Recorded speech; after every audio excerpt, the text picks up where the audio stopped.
Hi అండి, నమస్తే. Welcome back to my channel Lakshmi vlogs. ఇదిగోండి నా మార్నింగ్ వ్లాగ్ అయితే స్టార్ట్ అయిపోయిందనమాట. ఇంక వాటిలో ఊడ్చి కల్లాపు చల్లి ముగ్గేయటం ఇదే చివరి రోజు అనమాట. నెక్స్ట్ 1st తారీఖు కాబట్టి ఇంకా నా డ్యూటీ అయితే కాదు ఫ్రెండ్స్. నెక్స్ట్ వీడియోలో ఈ పని అయితే రాదనమాట. కిచెన్లో పనులు వస్తాయి అన్నమాట. చెప్పా కదా నెలకొకళ్ళం అని చెప్పేసి, ఇంకా నా డ్యూటీ ఈ రోజుతో లాస్ట్ అనమాట. కాబట్టి ఇంకా చివరి రోజు వాకిలి ఊడ్చి శుభ్రం చేయటం చూపిస్తున్నాను ఫ్రెండ్స్. నా వీడియోలు కనుక మీకు నచ్చితే నా ఛానల్ సబ్స్క్రైబ్ చేసుకోండి, లైక్ చేయండి, షేర్ చేయండి, కామెంట్ చేయండి. స్కిప్ చేయకుండా చూడండి ఫ్రెండ్స్. వీడియోలు స్కిప్ చేసేస్తున్నారు, పూర్తిగా చూడండి స్కిప్ చేయకుండా. కొత్త వాళ్ళు ఎవరైనా చూస్తే నా ఛానల్ సబ్స్క్రైబ్ చేసుకోండి ఫ్రెండ్స్. ఇంకా మంచి మంచి వీడియోస్ చేస్తాను, ప్లీజ్ సపోర్ట్ చేయండి నా ఛానల్ని. ఈ రోజుల్లో భార్యల్ని భర్తలు చాలా చులకనగా చేసి మాట్లాడతారు ఫ్రెండ్స్. వాళ్ళకి తెలిసిన వాళ్ళ ముందు కానీ వాళ్ళ ఫ్రెండ్స్ ముందు కానీ అలా చులకన చేయటం మంచిది కాదు. ఆమె చాలా బాధపడింది, ఇంట్లో ఎన్నో పనులు చేస్తూ ఉంటుంది. అలాంటి మనిషిని మీరు చులకన చేసి మాట్లాడితే ఆమె కన్నీళ్ళు పెట్టుకునిద్దా? ఒక్కొక్కసారి మన ఎదుటే కన్నీళ్ళు పెట్టుకునేది, ఒక్కొక్కసారి మనం లేకుండా బాధపడతారు. కాబట్టి భార్యల్ని చులకనగా చేసి అస్సలు మాట్లాడకండి. ఎవరైనా మన ఇంటికి భోజనానికి వచ్చారనుకోండి, మనం వాళ్ళకి భోజనం పెడతాం, తిని వెళ్ళిపోతారు. కానీ వాళ్ళు వంటలో ఉప్పు సరిపోయిందా, కారం సరిపోయిందా అని అడిగితే భార్యకి ఎంత బాధగా ఉండిద్ది చెప్పండి. వాళ్ళ ఇళ్ళకి వెళ్ళినప్పుడు కూడా వాళ్ళు కూడా మిమ్మల్ని అలానే అడుగుతారా? అస్సలు మేనర్స్ ఉండదు ఫ్రెండ్స్. కొంతమంది మగవాళ్ళకైతే ఇంటికి ఎవరైనా భోజనానికి వస్తే అందులో ఉప్పు సరిపోయిందా, కారం సరిపోయిందా అని అడుగుతారు. అవే మేనర్స్. వాళ్ళ ఇంటికి వెళ్తే వాళ్ళు కూడా మిమ్మల్ని అలా అడుగుతారా? అడగరు కదా. భార్యకి ఎంత విలువ ఇస్తే మీకు అంతే విలువ, భార్యకి విలువ లేకపోతే మీకు ఉండదు విలువ. అది మాత్రం ఖచ్చితంగా గుర్తుపెట్టుకోండి ఫ్రెండ్స్. మీరు పొద్దుననగా వెళ్తారు, సాయంత్రం వస్తారు వర్క్కి వెళ్ళి. ఇంట్లో అన్నీ చూసుకునేది తనే కదా. తన హెల్త్ బాగున్నా బాగోకపోయినా పిల్లల చేత చేపించుకున్నా కానీ తనే కదా ఇల్లంతా మెయింటైన్ చేసేది. మీరు ఎంత డబ్బులు ఇచ్చినా కానీ ఆమె ఇంట్లోకి సర్దుకుంటుంది కదా, సేవింగ్స్ చేసుకునేది కదా, ఇల్లు సర్దుకొని పిల్లల్ని చూసుకొని ఇంత బాధ్యతగా చేసేటప్పుడు మీరు ఆమెను ఎలా చూసుకోవాలి? ఆమె వల్ల ఏమన్నా చిన్న చిన్న పొరపాట్లు జరిగినాయి అనుకోండి, మనిషి అన్న తర్వాత ఎవరైనా చిన్న చిన్న పొరపాట్లు చేస్తారు. సర్దుకోవాలి, ప్రేమగా ఉండాలి ఒకరికొకరు. అంతేగాని ఎదుటోళ్ళ ముందు చులకన చేస్తే మీరు చులకన అయిపోతారు, వాళ్ళు కూడా మీ భార్యకి మర్యాద ఇవ్వరు. ఇది మాత్రం గుర్తుపెట్టుకోండి. మనం ఇంట్లో వాళ్ళకి ఎంత మర్యాద ఇస్తామో బయట వాళ్ళు కూడా అంతే మర్యాద ఇస్తారు. నువ్వు విలువ ఇవ్వకపోతే ఇంట్లో వాళ్ళకి బయట వాళ్ళు కూడా విలువ ఇవ్వరు అన్నమాట. ఇది మాత్రం ఖచ్చితంగా గుర్తుపెట్టుకోవాలి. మీరు విలువ ఇస్తేనే పిల్లలు కూడా విలువ ఇస్తారు మీ భార్యకి, అలాగే వాళ్ళు కూడా ఇవ్వరు అనమాట. పిల్లలు తల్లిదండ్రులను చూసి నేర్చుకుంటారు. మీరు మీ భార్యకి విలువ ఇవ్వకపోతే మీ పిల్లలు రేపు వాళ్ళ లైఫ్లో వాళ్ళ భార్య కూడా అంతే చీప్గా చులకనగా చూస్తారనమాట. మా డాడీ ఇలా చేశారు, మా మమ్మీ ఇలా చేశారు, నేను కూడా అదే ఫాలో అవుతానని కొంతమంది ఖచ్చితంగా పిల్లలు అదే ఫాలో అవుతారనమాట. ఎంతమంది చూడట్లేదు, టీవీల్లోనే చూస్తున్నాం కదా. తల్లిదండ్రులు ఏది చేస్తే పిల్లలు అదే చేస్తారు. కాబట్టి మనం ముఖ్యంగా ఇవ్వాల్సింది భర్త భార్యకి విలువ ఇవ్వాలి, భార్య భర్తకి విలువ ఇవ్వాలి. ఒకళ్ళకొకళ్ళు సపోర్ట్ చేసుకోవాలి, ఒకళ్ళ తప్పులు ఒకళ్ళు ఎత్తి చూపించకూడదు. కానీ ఈరోజు పరిస్థితులు ఎలా ఉన్నాయి, ఒకరినొకరు ఎత్తి చూపించుకుంటున్నారు. భార్య మీ నుంచి ఏం అడుగుతుంది ఫ్రెండ్స్? బంగారాలు, ఈ ఆస్తులు అడుగుతారా? ప్రేమ అడుగుతారు, కొంతసేపు అలా బయటికి తీసుకెళ్ళమని అడుగుతారు. వాళ్ళేం కాస్ట్లీ అడగరు కదా. ఇప్పుడు కాస్ట్లీ అడగడానికి లేదు, గోల్డ్ కూడా ఆకాశాన్ని అంటింది, వెండి బంగారం రేట్లు కూడా. వాళ్ళు అవన్నీ అడిగేంత స్థితి మనకి లేదు, కొనిచ్చేంత లేదు. కాబట్టి వాళ్ళు ప్రేమగా ఏం అడుగుతారు? కొంతసేపు ప్రేమగా మాట్లాడటము, లేకపోతే అలా సరదాగా బయటికి తీసుకెళ్ళమని అడుగుతారు, అంతే కదా. అది కూడా మీరు వాళ్ళకి టైం ఇవ్వలేనప్పుడు ఎందుకు మీరు పెళ్లి చేసుకునే ఉపయోగం ఏమైనా ఉందంటారా చెప్పండి? వాళ్ళు మీకు టైం ఎలా ఇస్తారు? మీరు భార్యకి ఇవ్వలేనప్పుడు భార్య మీకు ఎలా టైం ఇస్తుంది అవసరం వచ్చినప్పుడు? కాబట్టి ఖచ్చితంగా మీరు మీ భార్యకి విలువ ఇవ్వండి, ఆమెకి ఎంతో కొంత టైం ఇవ్వండి. రేపు తిరిగి ఆమె మీకు ఇవ్వాలంటే మీకే రేపు అవసరం సహాయం వచ్చిందనుకోండి, నువ్వు అప్పుడు చేసావు నేను నీకెందుకు చేయాలంటే అప్పుడు ఏం చేస్తారు? ఎవరు ఏం చేయలేరు. కాబట్టి ఒకరినొకరు అర్థం చేసుకొని ప్రేమగా ఉండడం నేర్చుకోండి. భర్తలు మీరే ఆ పని ఈ పని అని చెప్పి బయటికి వెళ్తారు, వాళ్ళకి టైం ఇవ్వరు. నేను చాలామందిని చూస్తున్నాను కాబట్టి చెప్తున్నాను ఫ్రెండ్స్.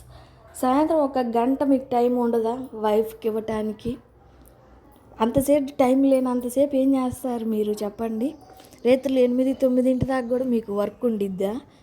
7, 8 కల్లా వచ్చేస్తారు కదా.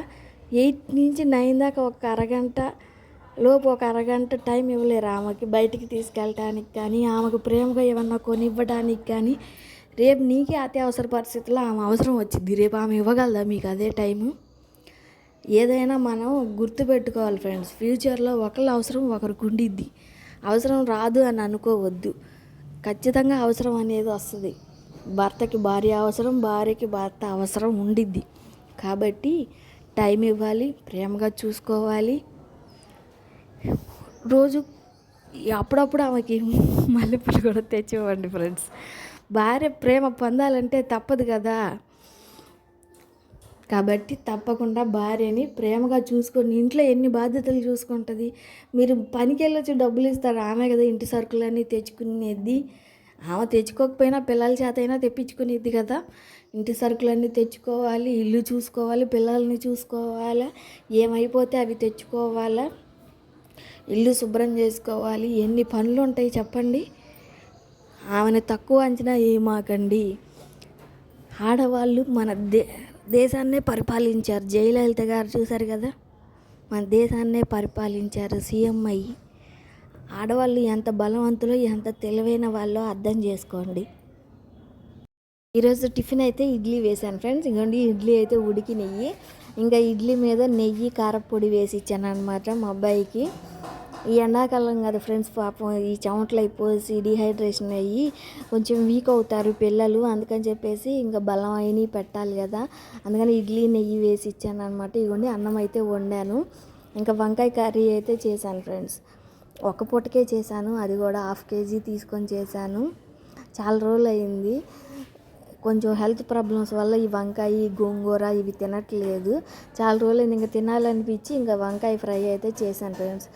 ఈరోజు జాకెట్లు అయితే చేతి పని చేసాయి, కొంచెం ఎక్కువ ఉన్నాయి అనమాట. 6 జాకెట్లు దాకా ఉన్నాయి ఫ్రెండ్స్.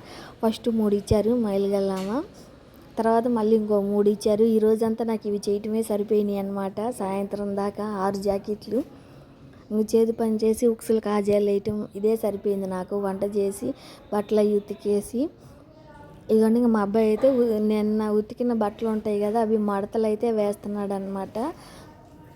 మా వాళ్ళకి ఎగ్జాము రోజు మార్చి రోజు ఫ్రెండ్స్. ఇంటి దగ్గరే ఉండి చదువుకుంటున్నారు. ఇంకా సెలవులు అనమాట. వాళ్ళు వెళ్ళినా అవసరం లేదనమాట. కాలేజీకి వెళ్ళాల్సిన అవసరం లేదు, ఎగ్జామ్స్ జరుగుతున్నాయి కాబట్టి ఇంటి దగ్గరే ఉండి చదువుకొని ఎగ్జామ్ రోజు వెళ్ళి ఎగ్జామ్ రాసి వస్తారనమాట. ఇంకా నాకు ఇంటి దగ్గరే ఉన్నారు కాబట్టి ఇంకా కొన్ని పనులు అయితే చేసి పెడతారు ఫ్రెండ్స్. నిజంగా మా అబ్బాయిలు నాకు చాలా సపోర్టింగ్గా ఉంటారు. పొగుడుతున్నానని కాదు కానీ నాకు ప్రతి పనిలోనూ చాలా సపోర్టింగ్గా ఉంటారనమాట. మా వారు అయితే వర్క్కి పొద్దున్న వెళ్ళిపోయి సాయంత్రం వస్తారు. ఇంతకుముందు పెళ్ళైన కొత్తలో మా వారు చేసేవాళ్ళు, ఇప్పుడు చేయట్లేదులేండి.